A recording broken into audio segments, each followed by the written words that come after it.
Today's lesson is on integers and absolute value. It is section 1-3.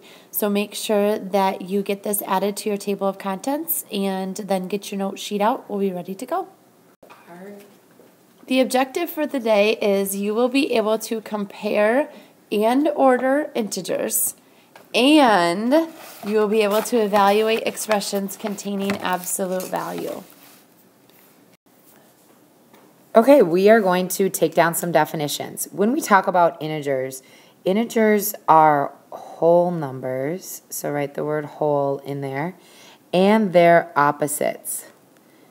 And so if we look above at this picture that we see up here, this is just a list of all of our integers. Notice that we have negative integers, and those are to always the left of 0. So anything to the left of 0 are negative. And then integers to the right of 0 are positive. And so that always holds true on a number line when we see one. And now we have to talk about the number 0 right here. 0 really separates our positives and negative numbers. And so this statement that we see down here where it says true or false, 0 is neither positive or negative. That is a true statement. 0 isn't thought of as positive or negative. It's really just thought of as neutral or separating our positive and negatives, or positive and negative integers. All right, we just talked about the definition of integers, and so let's look at some examples here. Which of the following are integers? Remember, the definition of an integer is a whole number and its opposite. So negative 25. Hopefully you are thinking yes. How about a positive 123.4? Because of that 0.4, then it is not a whole number, so it is not an integer. And then we have 1,243. Yes, that is a whole number. A positive 4, yes, that is a whole number. And then a negative 2.4, which again, because of the 0.4, it is not an integer. Okay. Notice you can have negative integers. They're whole numbers and they're opposites, so they can be positive or negative. They just have to be a whole number. Our next task is to put the following integers in order from smallest to largest. So we want the smallest number first and the largest number last. And as you can see, we have several. There's actually 12 numbers in this box that we need to put in order. And in the arrangement that they're in right now, that's kind of difficult. So one way that we do this to make it a little easier and more accurate, you've got pretty good chances of getting the right answer when you put them on a number line. Then you can just look at your number line from left to right, and that will tell you the smallest to largest. So you can see here that I have taken my number line and I have broke it into segments of 10. So starting with 0, I went 0, 10, 20, 30, all the way to 50, and then went back to 0 and went negative 10 all the way to negative 50. So why don't you pause for a second here and go ahead and get your number line ready to go, and then we will put these numbers on the line before we put them in order. Okay, I think we're ready to put them on the number line. So we're just going to kind of go left to right in this box. 45. Where does 45 go? Well, that's halfway between 40 and 50, so I'm going to put it on there. Then negative 36 is down here between negative 30 and negative 40. And then 16 is between 10 and 20. And you notice we have 17 also, so I'm going to put it really close there, squeeze it in. Then I have 5, 0, 36, between 30 and 40. Negative 23 is between negative 20 and negative 30. Negative 2.5 is just to the left of 0. Okay, then I have 1, and that's positive, so it's just to the right of 0. A lot of numbers in this little area right here. We're going to have to be careful of that. Then we have negative 7 between 0 and negative 10. Negative 2, we are certainly running out of space here. right here next to the 0, and 26.5. Okay, so if you don't have those on your number line yet, go ahead and push pause and get them all listed, and then we're going to go ahead and go from left to right. All right, our lowest number, clear down here on the left-hand side, is going to be negative 36, then negative 23, then negative 7. Then I got to be careful because there was quite a few numbers in here, but we go negative 2.5, negative 2, 0, 1, 5, 16, 17, 26.5, 36, and 45. All right, one more discussion here before we move on. You may have noticed that the directions said put the integers in order from smallest to largest. And one thing that we put in here was a negative 2.5 and a 26.5. Are those integers?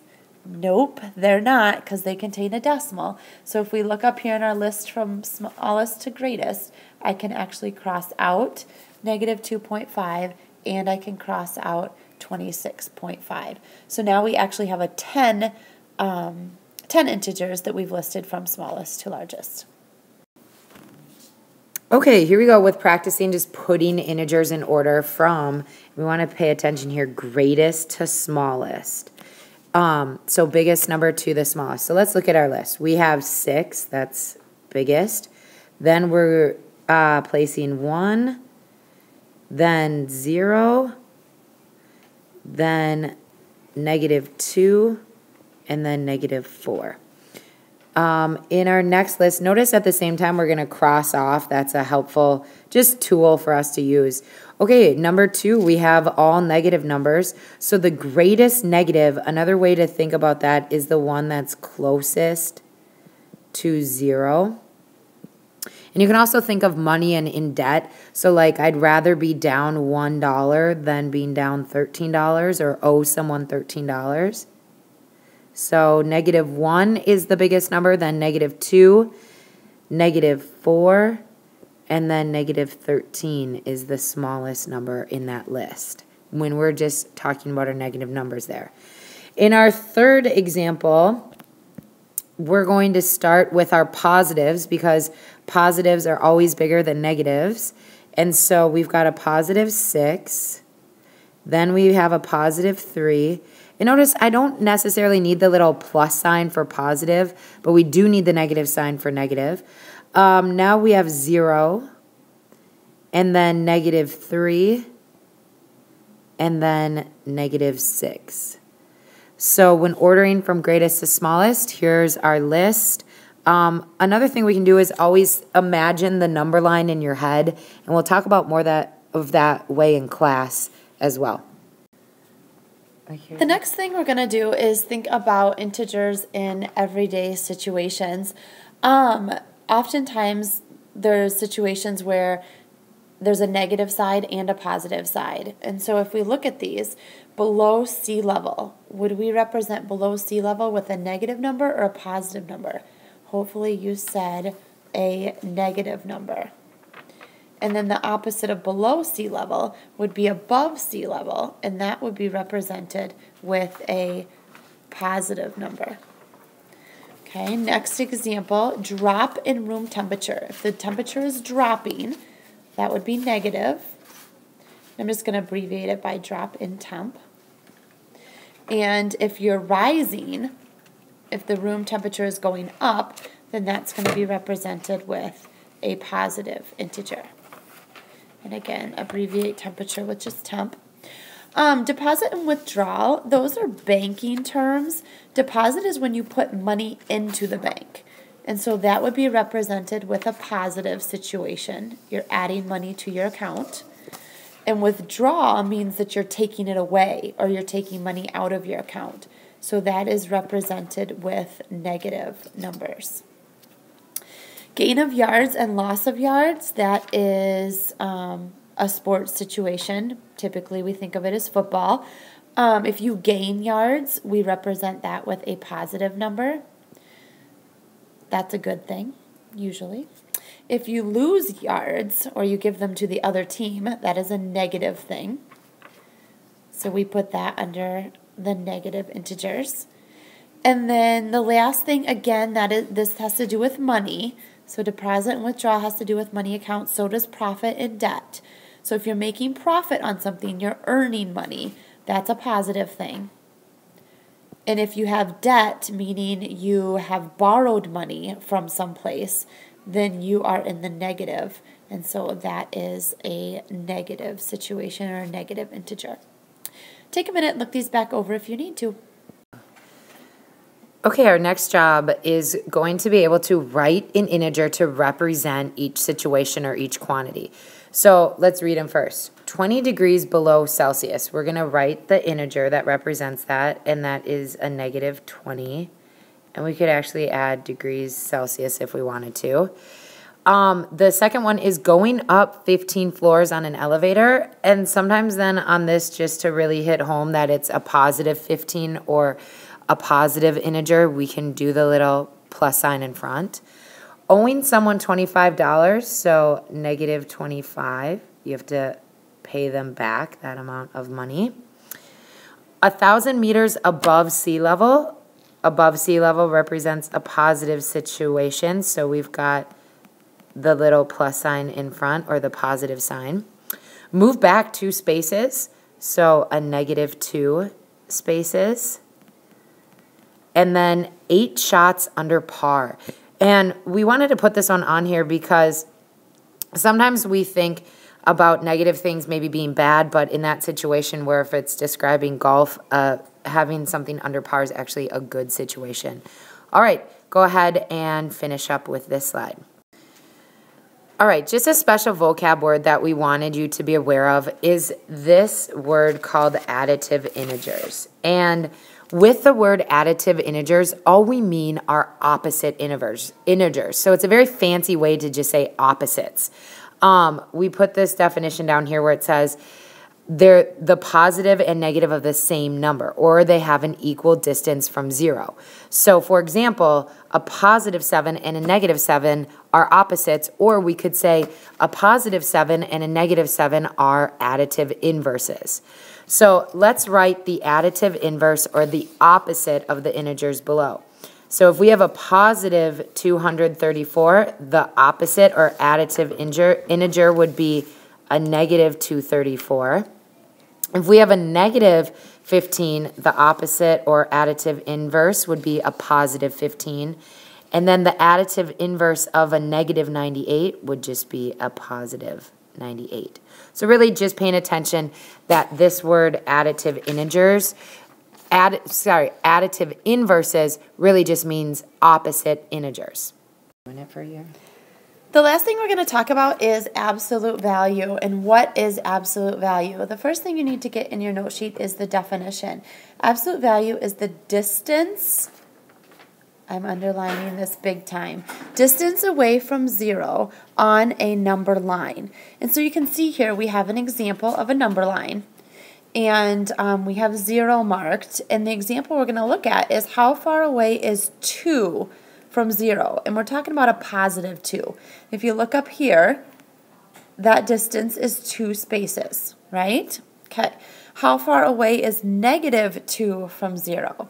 And if you look, negative 2 is right here. And again, if we count the spaces, that's also 2. And so will we ever have a negative distance? The answer is no, because if you think about it going from 0 to whatever number you're heading towards or ending at, it's always going to be in a direction. So, for example, if we said what is the absolute value of negative 7? It's still 7 places from 0. So we don't say negative 7, we still say 7. So the last thing I added on the slide is the distance from 0 is never negative. And that's why we never have a negative number when we're talking about absolute value of something. The last thing we're going to do is look at some examples of absolute value. And so in this first one, we have the absolute value of negative 50. And so you got to think about these absolute value signs as being kind of like grouping symbols. And I think we listed them when we talked about GEMDOS. So use them as a grouping symbol. They're also an operation. So once you do it, they disappear. So if we take the absolute value of 50, we just get a positive 50. I'm sorry, the absolute value of a negative 50 just gives us a positive 50. Notice the symbols are gone. All you have left is 50. We also think about it as a car wash. So absolute value, we use the analogy of a car wash. When you go into the car wash, you have all this dirt on you, meaning the absolute value symbols and the negative signs and those things. And then when you go through the car wash, all the dirt is washed off. So we started out with the absolute value of a negative 50. When we got through the car wash, all we had left was the 50. All right, let's look at this next one. How about the negative absolute value of negative 22? So if this goes through the car wash, then that comes out without any dirt on it. But unfortunately, we have this negative out in front. So it becomes positive 22, but then we still have dirt that didn't get washed off. So that is a negative 22. The next example is really similar to the previous one, only in this time we really don't have a whole lot of dirt inside. We just have a positive 18. So taking the absolute value of positive 18 still gives us positive 18. But we have this negative out in front. So we end up with negative 18. Another example is to use greater than, less than, or equals to. And so if you take the absolute value of negative 6, you get 6. If you take the absolute value of positive 6, you also get 6. So you can see that those are both negative. And then the last two examples we're going to evaluate. And if you take the absolute value of a negative 9, you get 9. If you take the absolute value of 7, you get 7. So 9 plus 7 gives us 16. In the last example, we have an expression inside of the absolute value symbols. And so we do that like they are grouping symbols. So 20 minus 20 gives us 0. And then the absolute value of 0 is 0. So you get a donut for that one.